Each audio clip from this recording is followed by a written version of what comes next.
Alô, comunidade das redes sociais. Mais uma vez aqui, agora para comentar sobre o que vocês falaram a respeito dos meus vídeos nessa semana que passou.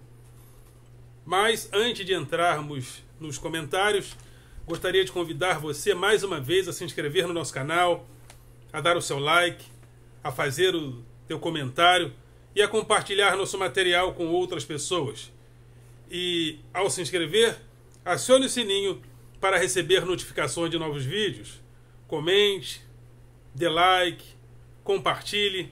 Sobretudo se você entende a importância desse canal, que tem dois objetivos: convidar a classe dos professores para que a gente possa participar a cada dia mais do debate público. Professores, vamos para o debate público, ainda que seja através dos canais digitais.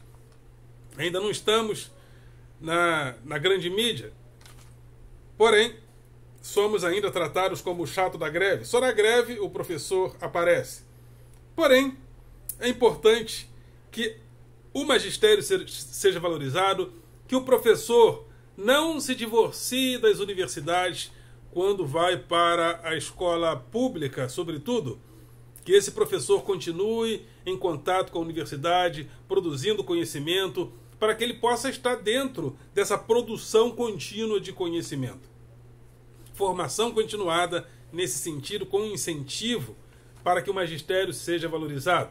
Também, evidentemente, com salários compatíveis e reajustáveis dentro de uma lei de reajuste razoável. Porque as pessoas dizem, às vezes, que nós professores temos plano de carreira.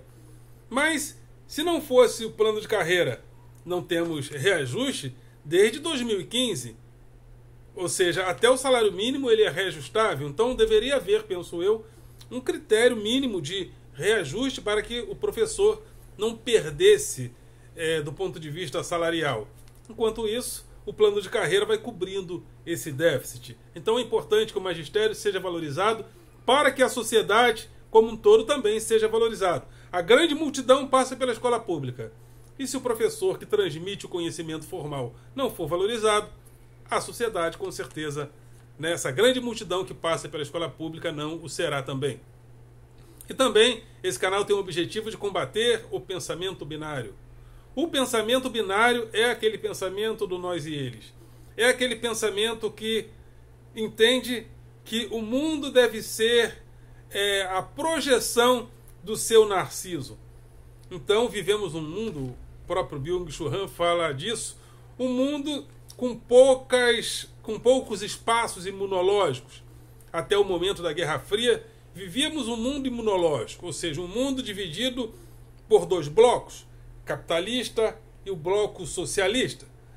Então, nesse mundo dividido por dois blocos, havia um caráter imunológico, ou seja, eu estou aqui na minha fronteira e você fica aí na tua fronteira, na sua fronteira, e esse mundo era dividido assim, de forma imunológica. Porém, hoje em dia, as próprias inimizades que existem do ponto de vista geopolítico, elas são inimizades que funcionam uma em relação à outra como vírus. Ou seja, os Estados Unidos teve que se retirar do Afeganistão porque o próprio inimigo, Talibã, o radical, não está no Afeganistão. O inimigo ele é viral e habita até dentro dos Estados Unidos.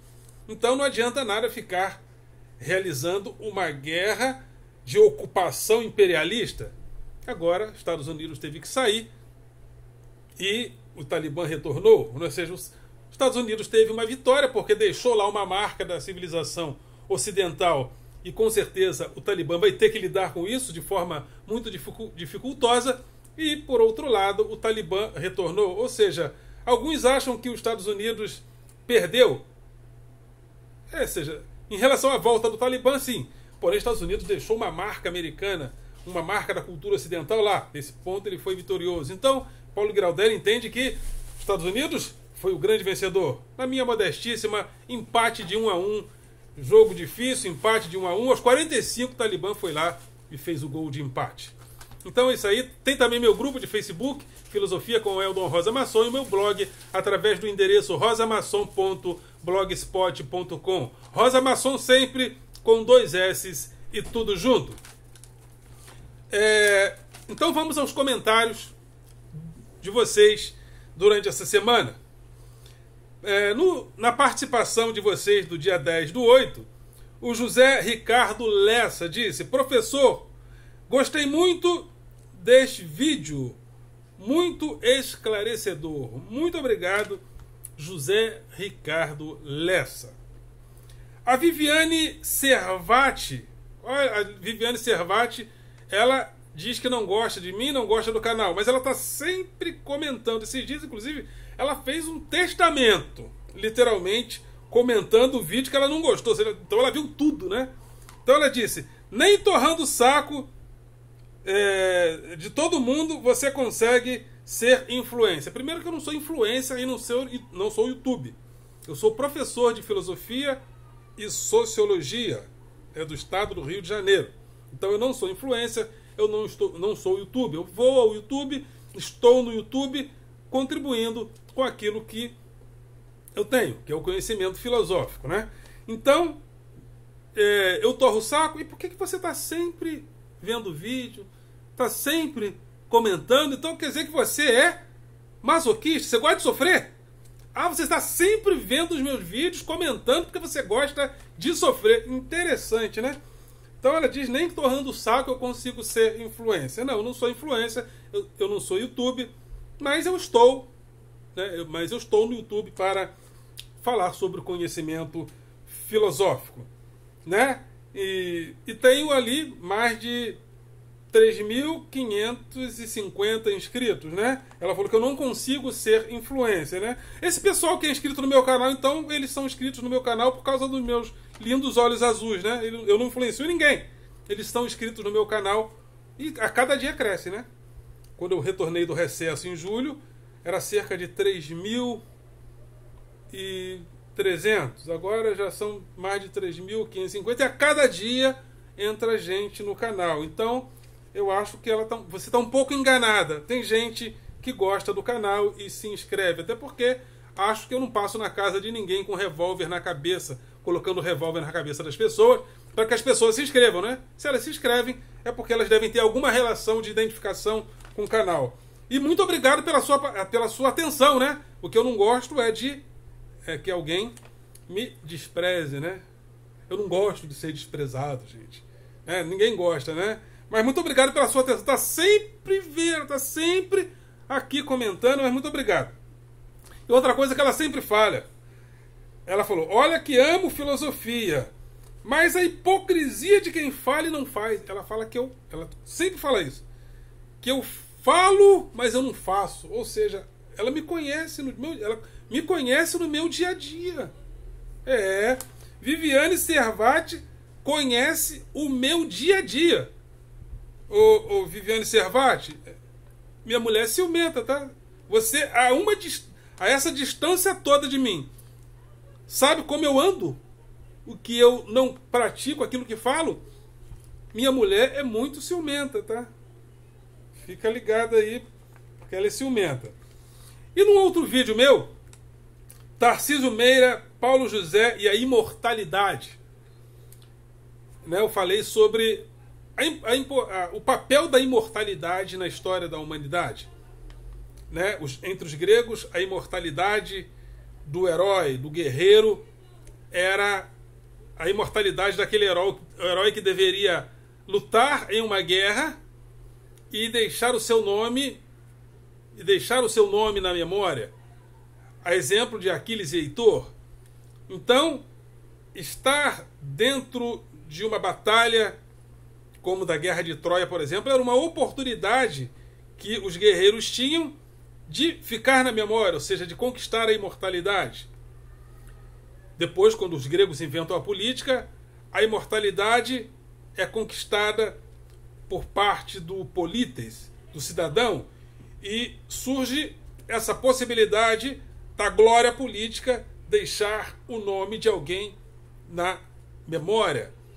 Então, a imortalidade é conquistada, a ideia de imortalidade existia entre os judeus, ou seja, Abraão teria o seu nome marcado na memória do povo judeu, uma vez que ele fosse obediente, e ele o foi. Então, deixar o seu nome na história como patriarca, Abraão, Isaac, Jacó, homens que deixaram a sua marca na história, a sua marca na memória, conquistando a imortalidade.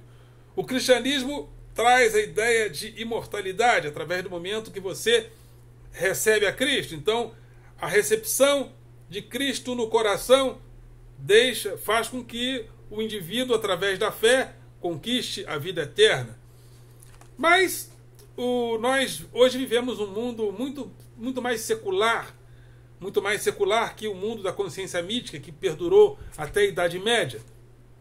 E nesse mundo da conquista da secularidade, existem outras possibilidades de ficarmos na memória, ou seja, através da fama, através de um livro. Alguém pode se tornar um imortal da Academia Brasileira de Letras. Uma pessoa pode se imortalizar nas telas, como um Orson Welles, como se imortalizar como astro, como foi Elvis Presley, como foi Michael Jackson. E a arte também faz com que pessoas se imortalizem, como Tarcísio Meira, Paulo José e tantos outros que nos deixaram. Então, a respeito desse vídeo, desse comentário, eu fiz em homenagem a Paulo José e a Tarcísio Meira. O Felipe Marques diz: fala sobre a liberdade também. Eu fiz um vídeo sobre a imortalidade, e não sobre a liberdade. Então eu penso que não cabia falar nesse vídeo sobre a liberdade, porque não estava no tema, né? Mas quando os guerreiros da Areté saíam para conquistar a imortalidade, a conquista dessa imortalidade também era a conquista da liberdade, né? Então, indiretamente, eu falei de liberdade também. Na Areté política, a liberdade está na vida igualitária entre os cidadãos. Então, na Areté política, conquistada a princípio pelos gregos, a liberdade é esse espaço público de coparticipação entre os cidadãos. Mas o tema liberdade não estava aqui porque não estava na centralidade do assunto que eu tratei aqui. E nos comentários dos seguidores, no dia 29/6, o professor Lúcio Júnior diz: não, amigo, eu creio que ainda vivemos sob o signo da queda do Muro de Berlim, pois com a vitória do imperialismo estamos vivendo todo esse pavor, né?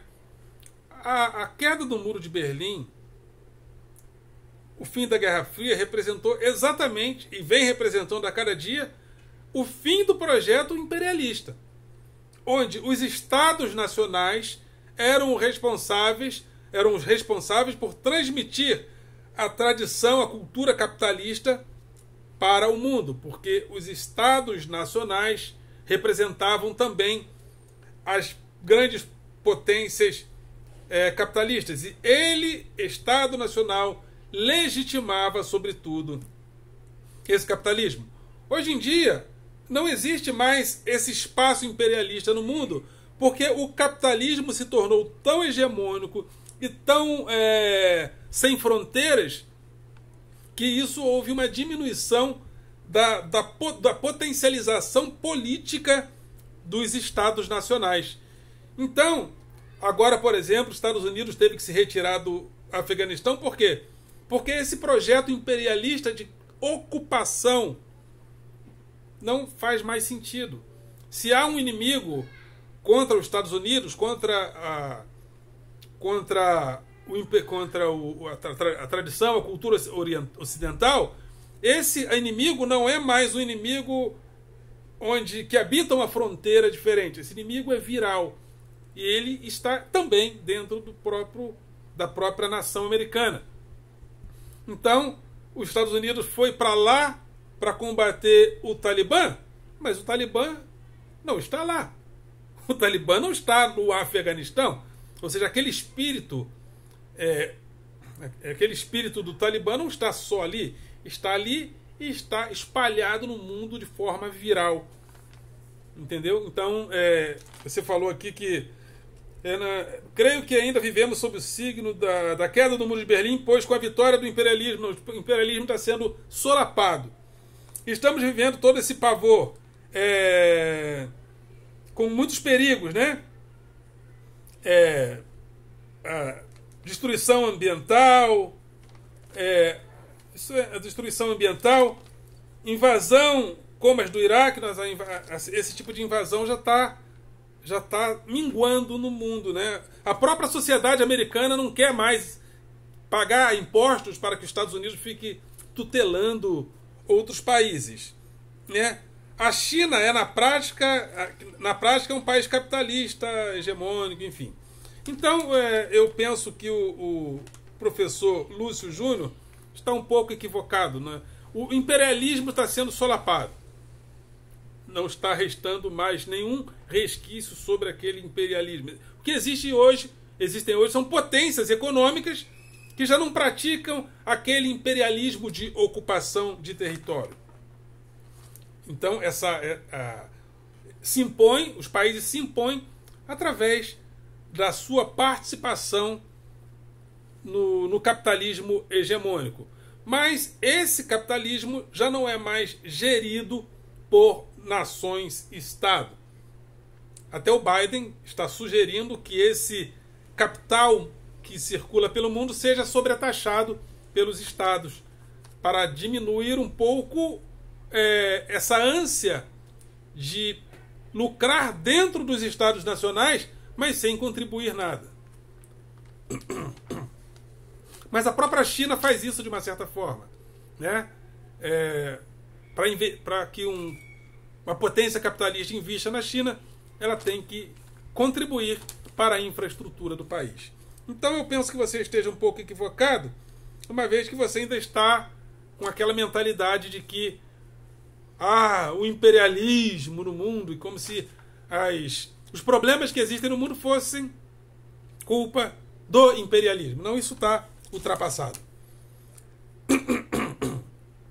A Renata Pazuello, também a respeito do mesmo vídeo, faz críticas, deixa aqui umas palminhas para o nosso canal. Muito obrigado, Renata Pazuello. E também no vídeo Tarcísio Meira, Paulo José e a Imortalidade, o Jerônimo Colares disse: muito bem, querido, muito obrigado, Jerônimo Colares. E na participação do dia 3/8, o senhor ANCAP 1984 diz: imposto é roubo. Esse rapaz, eu acho que ele tem algum problema. Ele entra em quase todos os vídeos meus para comentar a mesma coisa, que imposto é roubo. Se eu falo de futebol, ele diz: imposto é roubo. Se eu falo de espiritualidade, ele diz: imposto é roubo. Se eu falo de qualquer assunto, ele só tem uma resposta: imposto é roubo. Por quê? Porque ele passou pela escola e só aprendeu isso por causa da sua dificuldade cognitiva. Então ele só aprendeu que imposto é roubo, né? Inclusive, se ele passou pela escola pública, se ele já foi a algum hospital público, né? Se ele já precisou de serviço público. Aliás, vocês que moram perto do ANCAP 1984, pega o lixo de vocês e deixa na porta dele. Porque as empresas que fazem limpeza urbana por causa dos nossos impostos, que ele diz que é roubo. Então, senhor ANCAP 1984, faz o seguinte: pega você uma vassoura e sai varrendo a cidade, né? Porque imposto é roubo. Se imposto é roubo, a gente não vai pagar as empresas que fazem a manutenção urbana, porque imposto é roubo. Então, são os caras que não têm o que falar, porque fugiram da escola, talvez, e ficam aqui enchendo o saco da gente, falando bobagem. É isso aí. Muito obrigado pela participação de vocês. E na próxima semana a gente volta comentando aquilo que vocês falam sobre os vídeos durante a semana. Ok, galera? Vocês são do coração.